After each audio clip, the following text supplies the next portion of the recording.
ମହୁମାଛି ଆକ୍ରମଣରେ 3 ଜଣ ଶିକାର, ଜଣେ ଗୁରୁତର।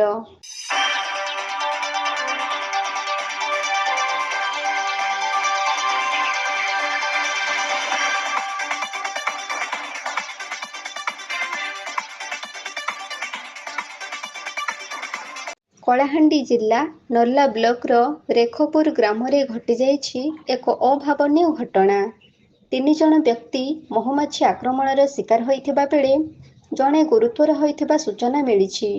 ଘଟଣାରୁ ପ୍ରକାଶ ଯେ ଶନିବାର ସନ୍ଧ୍ୟା ସମୟରେ ରେଖପୁର ଗ୍ରାମର ତୁମେଶ୍ୱର ଭଇ, ମତିଲାଲ ଭଇ ଏବଂ ଦୈତାରୀ ଭଇ ସବୁଦିନ ଭଳି ନିଜ ଚାଷ ଜମିକୁ ଚାଷ କରିବାକୁ ଯାଇଥିଲେ।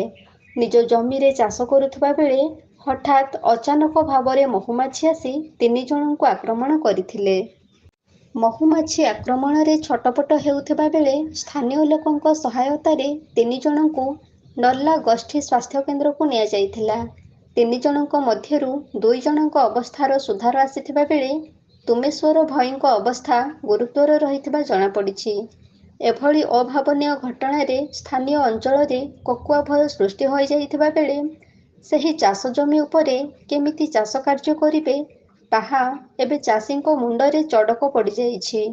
ମହୁମାଛି ଆକ୍ରମଣରେ ଶିକାର ହୋଇଥିବା 3 ଜଣ ବ୍ୟକ୍ତି ଏବେ ନର୍ଲା ଗୋଷ୍ଠୀ ସ୍ୱାସ୍ଥ୍ୟ କେନ୍ଦ୍ରରେ ଚିକିତ୍ସିତ ହେଉଛନ୍ତି।